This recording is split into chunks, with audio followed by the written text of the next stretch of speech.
All right. So this is chapter 13, genetic engineering.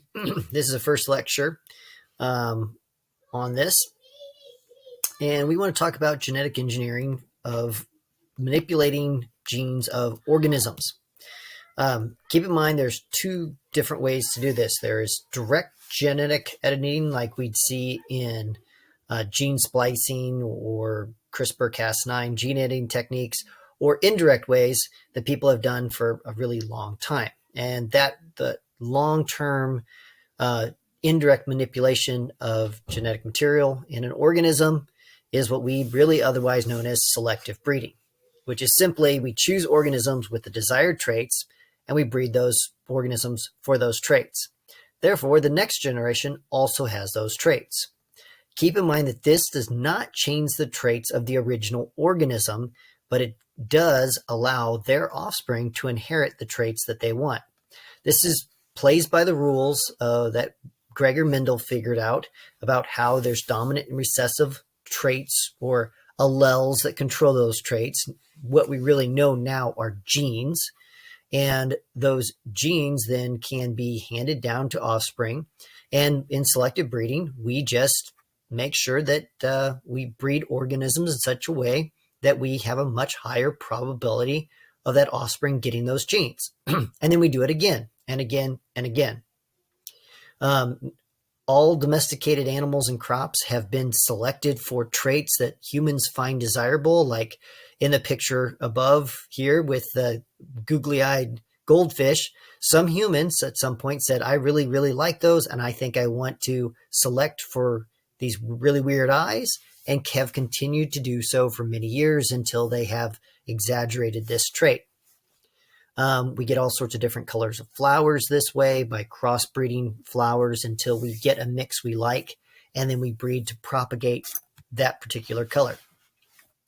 But keep in mind, it doesn't change the original parent, and it cannot introduce something that isn't already there. It can only, selective breeding can only magnify an existing allele or existing gene, something that's already there in their genome waiting to be expressed.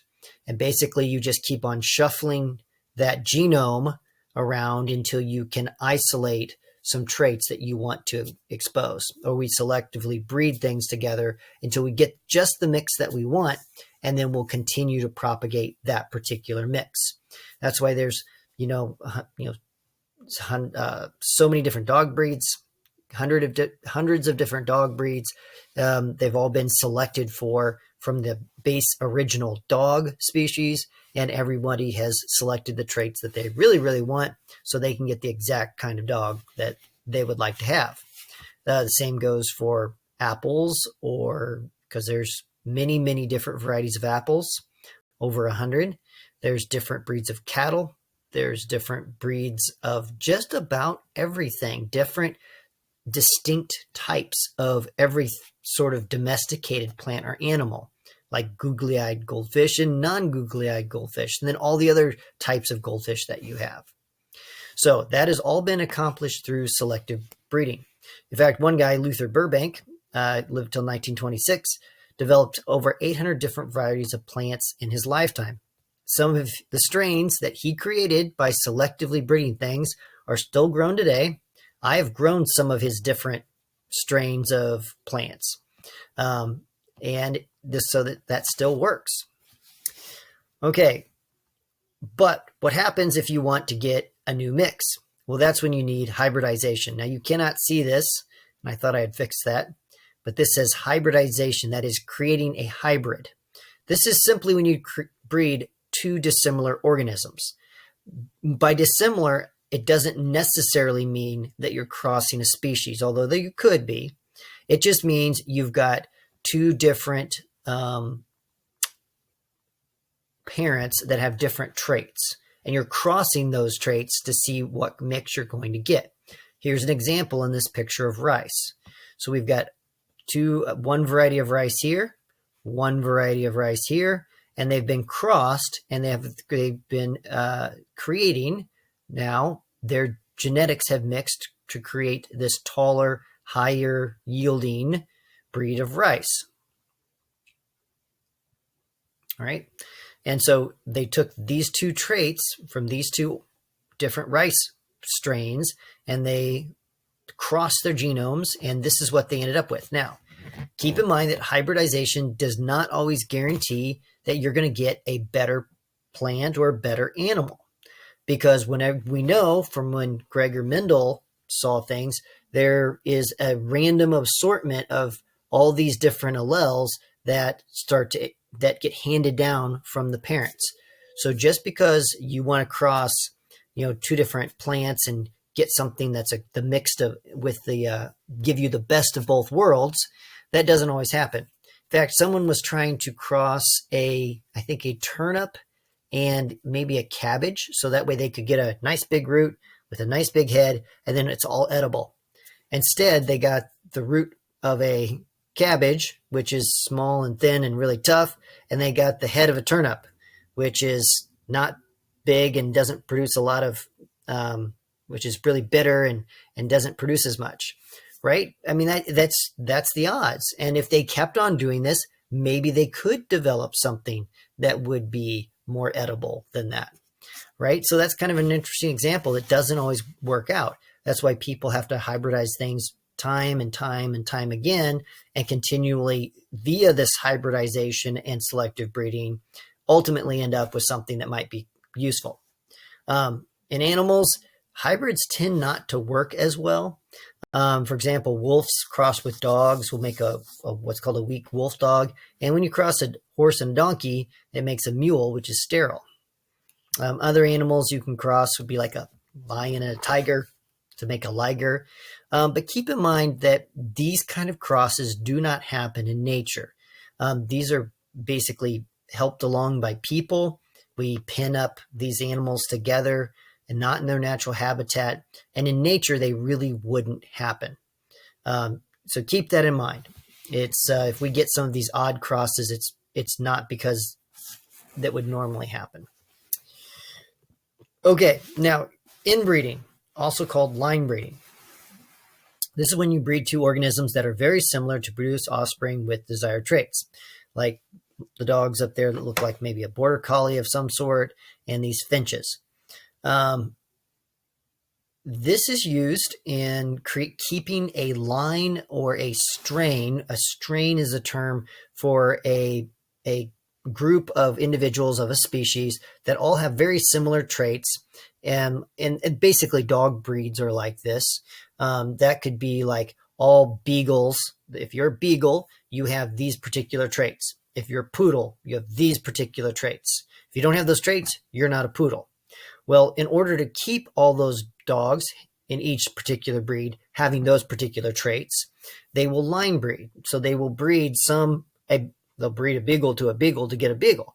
But keep in mind that at some point, all those beagles probably have a lot of related genetic information.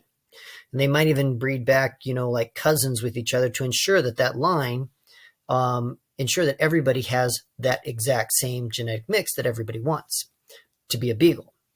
Now, the risk to this is if it is a much higher chance, growing back to Gregor Mendel, that in doing this, that you will unite a recessive allele for a disease with another recessive allele for a disease, and then that disease will be expressed.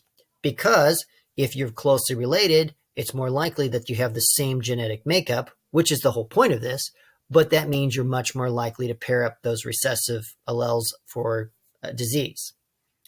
An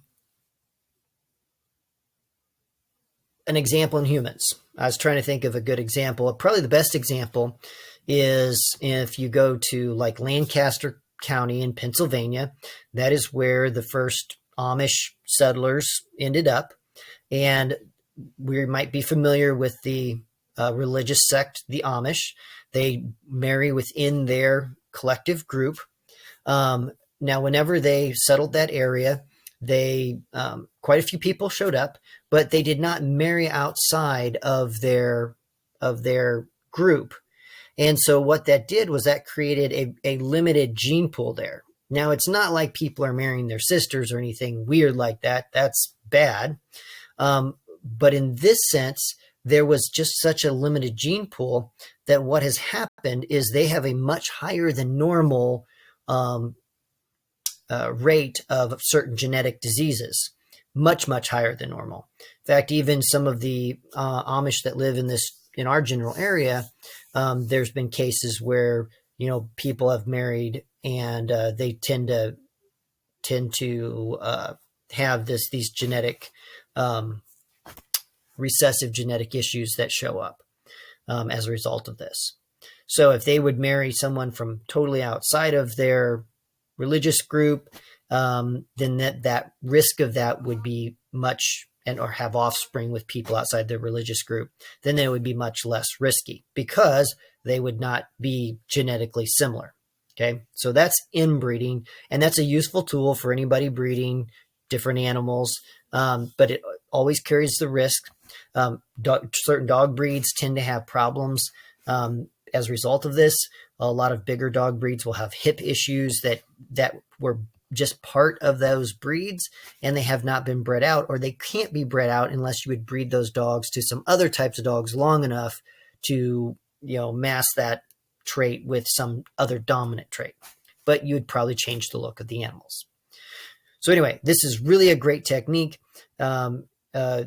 Selective breeding is you hybridize things, you line breed, and you end up with things that are exactly the same or very similar, and you can have offspring and produce more similar offspring. Okay, so this is all domesticated plants and animals. This is how we've got all the different food items that we have today. People have been doing this for thousands and thousands of years, and this is very indirect, however, right? Now, what about if we want to get all of a sudden a lot more direct? What if we, want to change organisms sooner rather than relying on repeated mixes of breeding and hopefully end up with the right thing? How could we do that? How could we directly change DNA rather than allowing, just random assortment multiple times, selective breeding, to change DNA? Okay, so we're going to switch over now from doing indirect methods of DNA manipulation to very direct methods. One way is just to straight up induce some mutations, right? So a mutagen is a chemical or a virus or radiation, anything that causes a mutation. A mutation simply is change in your genetic code. Now, we know that changes the nucleotide bases. If you change those nucleotide bases, then you change the particular types of proteins that are made. And if you change the types of proteins that are made, you'll change the traits because those proteins control the traits. So if you can randomly mutate some sort of, organism and see what happens, then you are directly changing them. And that can work out or it can't. So an example here is a seedless orange. This was a result of mutation that it did not form a seed. How do they propagate? How do they get more seedless orange plants? That's a problem because there's no seeds.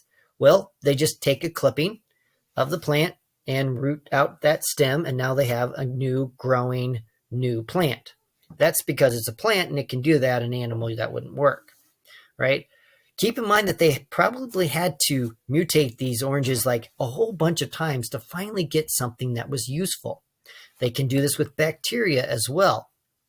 You could expose millions of bacteria at one time to radiation, and maybe something in there will do something useful. Maybe just a bunch of them die, which is true. And maybe a bunch of them don't do anything, which is true. And maybe a bunch of them don't do anything beneficial, but might be harmful, which is also a potential thing. But sometimes it pays off. Okay, right? If you're doing something in a random way and you do it enough times, you might get something useful. So bacteria that can digest oil have been produced this way. They're able to metabolize or break down the hydrocarbons in oil for a food source. So that's kind of beneficial to us. But this is really indirect. This is like trying to, trying to paint a picture by shooting shotguns at a wall long enough. Maybe it looks like a Picasso all of a sudden. I don't know. This takes a lot of mutations or a lot of chances at mutation to finally end up with something that might be useful. So while this is directly changing the genome, it's really not a good way to do it because it's so incredibly random and it takes many, many, many, many tries. Okay. So what if we want to directly, like really directly change something and take a gene that we know what it does and put it into something else? Well, like for example, they've tried doing some different things, like taking a protein from a Brazil nut, which is higher protein, better quality, and they've put that, researchers have put that into a soybean, so that way when they harvest the soybeans, they are more nutritious. Now, that's not just some random mutation, that's pretty direct. So when you start talking about that sort of level of gene editing, then you're manipulating DNA and you're doing some sort of transgenic, gene transfer. So how does that work?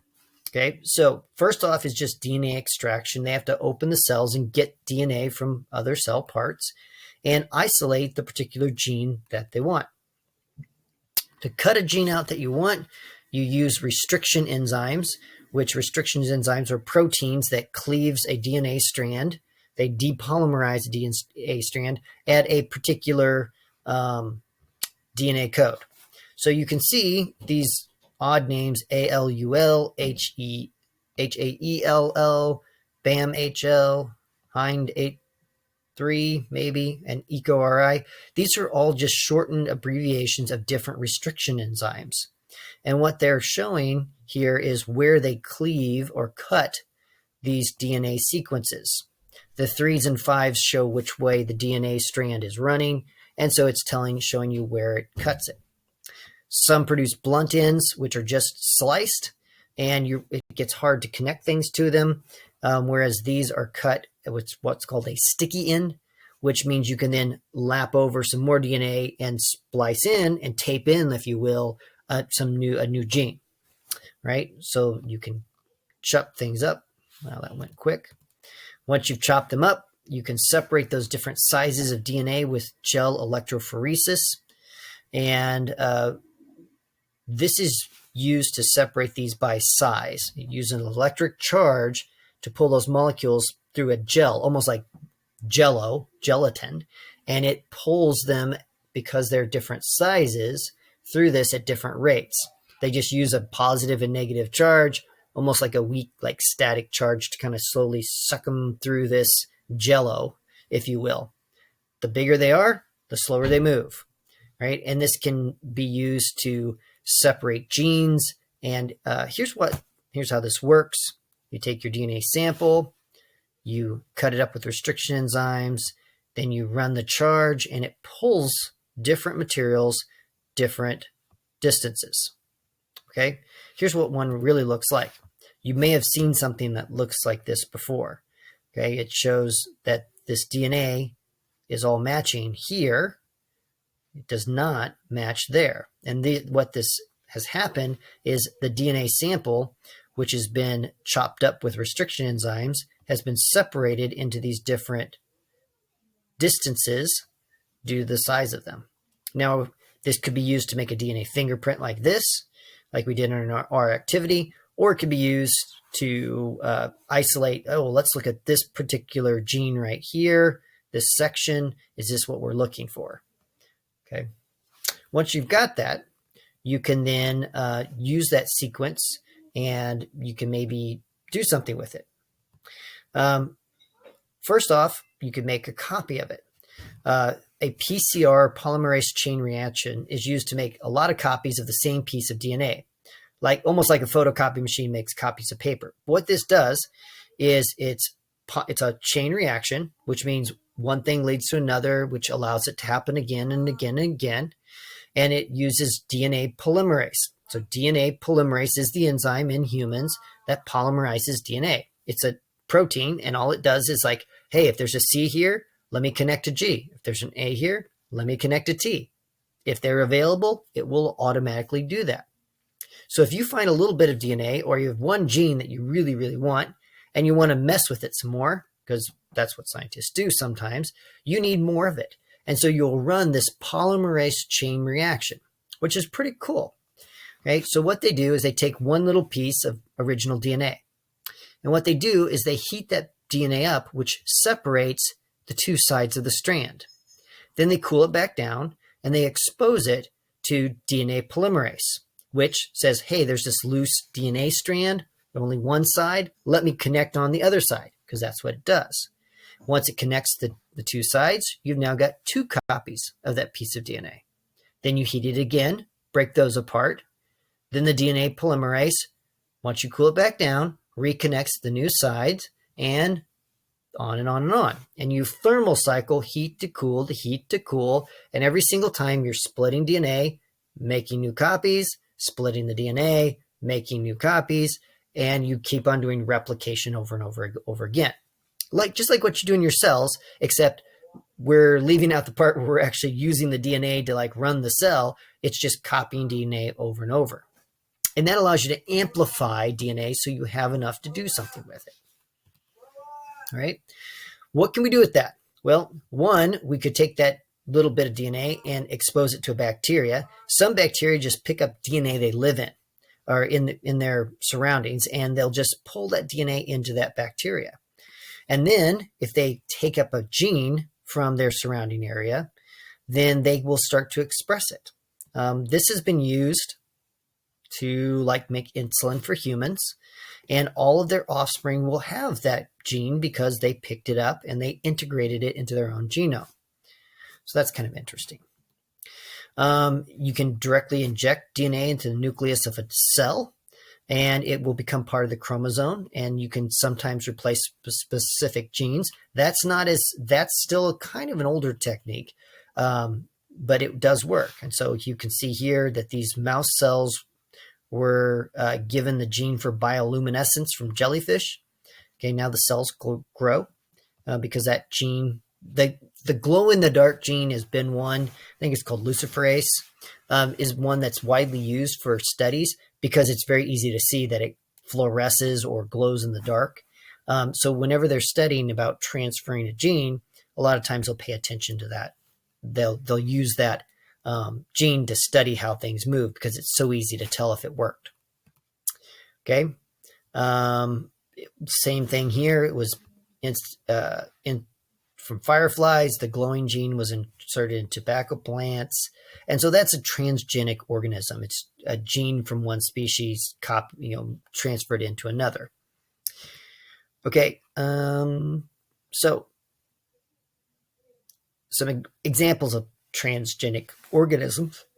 Some plants, half the soybeans in the United States in the year 2000, I bet that's more about 70-80% at least, is transgenic of the corn we grow in large-scale corn, not sweet corn, but field corn.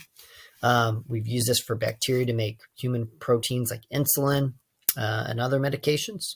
So that in that sense, it's been pretty useful. The new method of doing this is called CRISPR-Cas9, and it's a gene editing technique that is even more specific than what we were looking at then from using bacteria or injecting a gene into an embryo. You can actually go in and slice pretty much the exact gene you want out and put in a new gene or alter it a little bit more specifically, change the sequence of nucleotides. It is still unproven technology. A researcher in China several years ago actually used it to alter humans, which he thought would be a great thing to do, but turns out everybody in the scientific community, rightfully so, said that we shouldn't do that. What he tried to do was take a pair of twins and make them resistant to AIDS. AIDS is a virus. It has to hook to a particular receptor site on certain cells. And if someone had a slightly different receptor site, the virus couldn't hook to the cells. They've found people who are naturally resistant to AIDS because they naturally had that different receptor site. So this researcher wanted to change these embryos, okay, because they were just embryos, single cells. He wanted to change those with this gene editing technique so that way they would have this new different type of receptor site and therefore be resistant to the AIDS virus as a proof of concept. So he did this to these embryos. So the embryos were then born, and they were two healthy girls thus far, and one of them it did work, the other one it did not. They don't we don't, the scientific community really does not want people to do this kind of research on humans. There's gene therapy you can do for people with known diseases, but just going ahead and changing something because you can leads into a lot of issues. Probably the main issue actually kind of cycles back to the whole selective breeding idea in some regards. Once you get an organism and breed it and pass down those traits, its offspring has those traits. Well, if you change something in an organism directly, like with CRISPR-Cas9 or some other transferring some transgenic gene, like I want to glow in the dark or whatever, your kids are going to inherit that. So that is probably one of the big issues with this, is that if you change a human in any way, shape, or form, and that human reproduces, there's the very real chance that they will pass down that particular change to their offspring. Now, I mean, it's kind of an odd thing, because what if you could change whatever you wanted? Well, I want purple skin. What if my kids are born and they have inherited the purple skin thing? Can we fix that or change that? Or are they stuck with purple skin now? Right? It's kind of an odd question. It's kind of weird to think about, but that leads us into this ethical conversation about, yes, there's a lot of things we can change, but at some point we need to be careful what we change, because we know that that change is going to now be part of our human gene pool, and we want to make sure that nothing's damaged. Okay, we'll talk more about that in class. Finally, what about cloning, and what does that have to do with any of this? So cloning is not changing a gene in a genome. What cloning is doing is taking some sort of organism's DNA, its DNA, its genome, and putting that into an embryo so we can grow another genetically identical organism. Right now, you can get online and you can look up like clonemypet.com or something like that, and they will tell you how much it will cost for you to do this to your pet. Now, it is not your same pet, but what you can end up with is a genetically identical organism as your pet. So here's an example of the very first time they were able to clone a mammal, specifically because mammals are trickier than some other animals, and they called the sheep Dolly. And what they did was they took an egg, they removed the nucleus from an egg, and then they took the nucleus from another cell and slid it into that empty cell. Then they put that back into the uterus of a sheep. That sheep had did what a fertilized egg would do inside of a mother sheep's uterus, and make more cells, make an embryo, and develop into a lamb, and then be born. And that lamb that was born, just so happened, Dolly, was exactly the same as the donor up here, right? So that was when they first started. So 1996, that was 25 years ago, approximately. And that technology has gotten so much better since then. That was a big thing, and now we can clone our pets. Anyway, we'll talk more about some of these issues in class, but that's it for this.